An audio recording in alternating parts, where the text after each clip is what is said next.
Let's get right into it. Number 7. The Multitasking Mirage.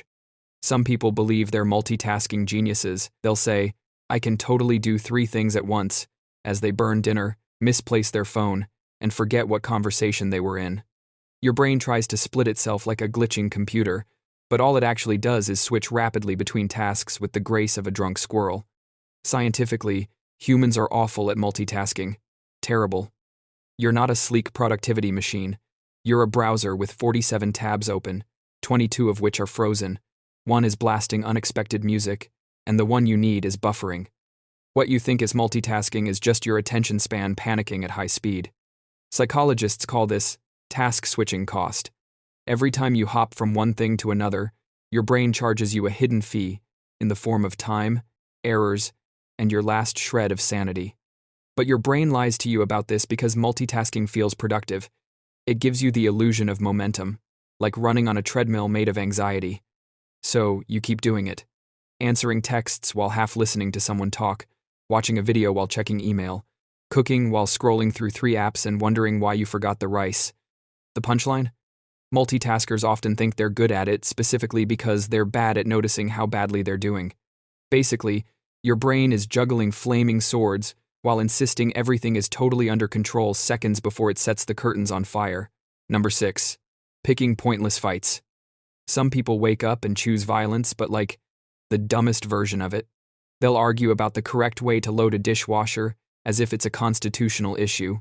They'll debate whether cereal is a soup with the same passion historians use to analyze ancient civilizations. Meanwhile, their brain is doing this purely for sport. Psychologically, this habit comes from something called reactive defensiveness, mixed with a sprinkle of, I cannot possibly be wrong. Your brain interprets harmless disagreements as personal attacks, so instead of taking a breath, it charges straight into the battlefield, armed with petty arguments and questionable logic. The truth is that pointless fights offer something your mind secretly craves: stimulation. When life feels bland, your brain creates conflict, the way a bored cat knocks things off the counter just to see what happens. It's emotional entertainment, but the low-budget kind where nobody wins and everyone walks away confused. And the wildest part? Halfway through the argument, you might not even remember what you're fighting for. You'll both be standing there, voices raised, over something like whether a hot dog is technically a sandwich. And deep down, your brain whispers, I forgot the point, but we're too far in now. Basically, your mind is manufacturing drama like it gets paid per argument. Number 5. Googling yourself sick.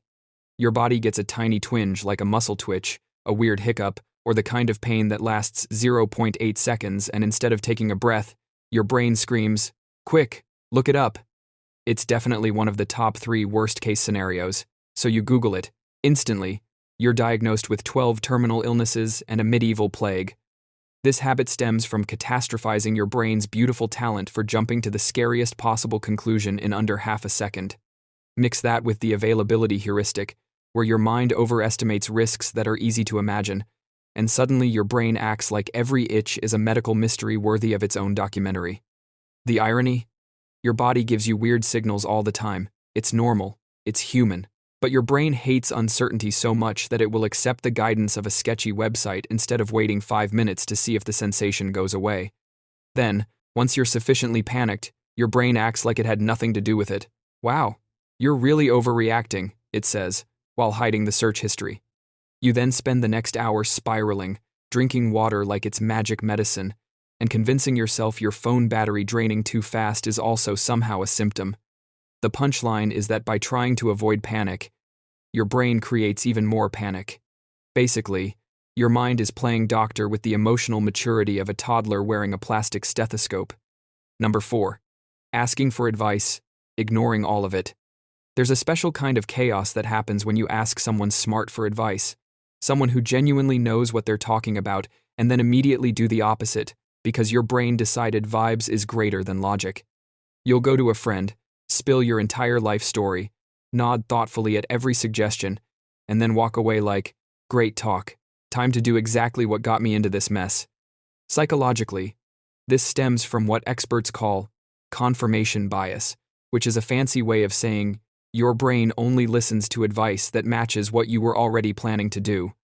If someone tells you something different, Your mind treats it like spam mail. Interesting. Delete. You're not really looking for guidance. You're looking for permission to keep being a disaster. And sometimes your brain asks for advice just to outsource the emotional labor. It's not trying to improve. It's trying to share the burden of decision-making like, here, hold this. I don't wanna. But then when the advice doesn't fit the narrative you want, your mind rebels like a teenager being told to do chores. This is made worse by something called ego protection. Your brain would rather double down on a bad idea than admit it miscalculated. So instead of changing course, it drives faster in the wrong direction and hopes the map magically rearranges itself. The punchline? You'll come back later and say, "Ugh, why didn't things work out?" While the advice you ignored sits there like, "I literally told you on Tuesday." Basically, your brain wants wisdom but not responsibility, and that is a dangerous combo. Number 3. Pretending to know what's going on. You ever sit in a meeting or a group conversation, nodding like you completely understand what's happening, when in reality, you're spiritually elsewhere? Your face says, "Absolutely," but your brain is quietly screaming, "We have no idea what any of this means." This habit arises from social preservation. Your mind would rather fake comprehension than risk looking clueless. It's the same energy children use when adults ask, "Do you know what that means?" And the kid confidently replies, "Yeah," even though they absolutely do not. Your brain fears embarrassment more than confusion. It treats confusion like a temporary inconvenience, but looking dumb? That's a crisis. So instead of asking a clarifying question, something that would take 3 seconds, you nod along and pray. Context clues will save you. Sometimes your brain even starts connecting random dots that have nothing to do with the discussion, creating a beautiful but entirely fictional understanding of the topic. It's like mentally doodling while pretending to read the textbook. And the worst part? Someone will eventually ask for your input. Suddenly, you're offering generic statements like, "Well, we should consider all perspectives." Or, "It really depends on the variables," hoping no one notices those words mean absolutely nothing. Spoiler, everyone notices. Basically, your brain is wearing a fake mustache trying to blend in, hoping no one asks it any follow-up questions. Number 2. Self-Sabotage speed mode. Imagine achieving something good, like actually good, and instead of celebrating, your brain hits the self-destruct button. It's like your mind can't just enjoy success. It has to poke it with a stick until it falls apart. This habit comes from cognitive dissonance, the psychological tension that happens when your brain can't reconcile who you want to be with, who you think you are. If you secretly believe you don't deserve nice things, your brain will fix that by ruining them. It's emotional sabotage, but with the enthusiasm of a gremlin knocking over shelves. You'll avoid opportunities, tank relationships, skip deadlines, overshare at the worst possible moment, or convince yourself that failure is inevitable. So why even try? And your brain justifies all of this with creative excuses like, "We're protecting ourselves," or "It's not the right time," or the classic, "What if it works?" And then we have to keep working. Humans are weird. We fear success almost as much as we fear failure. Success means responsibility, expectations, growth, accountability. Your brain would much rather chill in familiar chaos than venture into unfamiliar competence.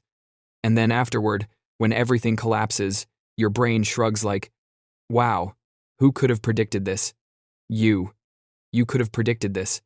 Basically, your mind is playing both hero and villain in the same movie, and it keeps rooting for the wrong character. Number 1. Mistaking impulse for destiny. Sometimes you get a random urge like dye your hair neon green, quit your job immediately, buy a kayak even though you live nowhere near water, and your brain treats that impulse like it's a sign from the universe. Not a thought, not a whim, a prophecy.